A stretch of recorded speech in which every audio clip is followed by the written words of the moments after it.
Ad Astra, my fellow space exploration and human spaceflight enthusiasts.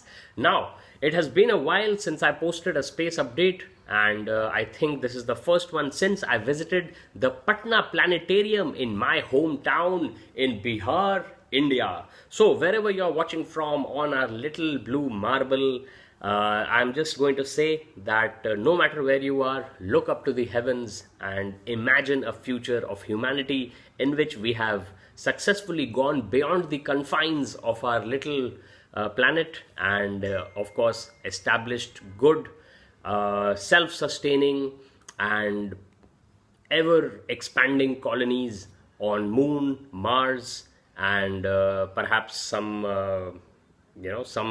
natural satellites of the gas giants. And it's going to be cold over there, but then again, that's for something generations that's for later generations to look into, to explore, of course. And within our generation, I would be really happy if we manage to get back to the moon even, because the current state of affairs at NASA is not very promising. In fact, I would love to see Elon Musk as president, because he would push space exploration for SpaceX. He would push electric vehicles for Tesla. He would push biomechanical, advancement for Neuralink. And I think no matter what the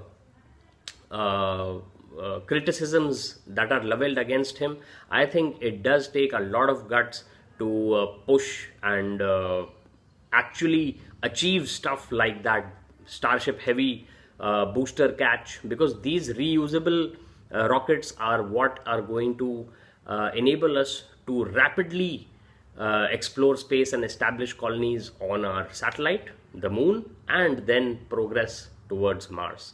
Occupy Mars, as he says. But all right, enough about Elon Musk and his political ambitions. The US Space Force has completed 5 years, and you can refer to space.com, which is where I get my space exploration news from, to dig deeper into these issues and to gain more knowledge about the current state of space exploration and human spaceflight. So the first thing that I see is that US Space Force has completed 5 years.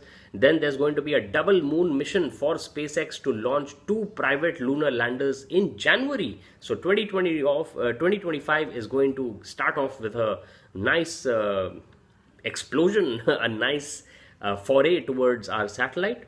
The Boeing Starliner astronauts, and this is a very crucial point. It shows how risky and how technically challenging human spaceflight is. The Starliner capsule had to be returned to Earth without its crew, its 2-member crew, including Sunny Williams and Butch Wilmore, because frankly, they couldn't take the risk of risking the lives of the astronauts in case something had gone wrong.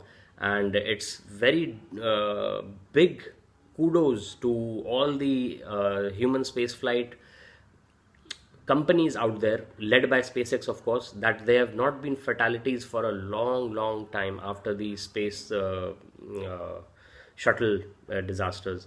So I will just say that Jared Isaacman, who is probably going to head NASA, he was the person who went out for the Crew Dragon spacewalk just a couple of months ago, which was amazingly awesome, Max, to see. I mean, being in orbit and tethered to a little spacecraft with a rope, technically a tether, but it's just awesome, Max, that the way these billionaires are putting their money where their mouth is and exploring space and furthering our species, because we have to get off the planet if we have to try and achieve not immortality but at least longevity on the galactic scale. Read about Isaac Asimov, Heinlein, Clark, all sorts of stuff. I just read a couple of days ago that JC Bose, Jagdish Chandra Bose, the Indian scientist who demonstrated that plants have neural networks, He also wrote some science fiction, but I've been meaning to look deeper into that, so I'll update you when that happens. Finally, let's go. There's going to be a moon rover called Endurance, which NASA will launch on 31st, SpaceX's 31st Dragon capsule, I guess. And then there's the Mars exploration plans of NASA, which need a paradigm shift, quotes. NASA's Ingenuity helicopter will probably live on as a weather station for 20 more years, and Rocket Lab's secretive launch in November was a hypersonic test for the US military. The 100th woman in space, Emily Calandrelli, stands up to small men on the internet, saying, I should have expected this. Very bold and very strong responses to the seriously small-mindedness of people. And it's absolutely wonderful that Amazon, I think Blue Origin is the name of Jeff Bezos's space venture, is doing well.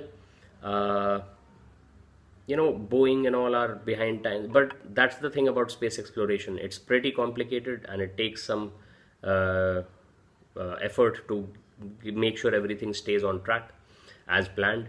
The James Webb Space Telescope reveals that our understanding of the universe may be incomplete. I will go further and say it will never be complete, but we will keep learning.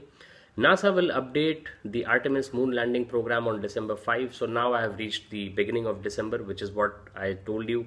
In November, I visited the Patna Planetarium, and this is my first space exploration update after that. And Europe's Vega C rocket launch was in the first week of December as well. So that brings us to the end of my space exploration update. This went on a little long, but I'm sure that my little girl Advitya, when she sees this, when she's grown up, will know that I am passionate and absolutely committed towards furthering our species into an interplanetary one. Okay then, thank you so much for watching. This is my vlog, and take care, stay safe, be kind. Thank you so much for watching, and do share with me what you think in the comments. Let's get a conversation going about how we can be productively constructive about the future of humanity. Ad Astra.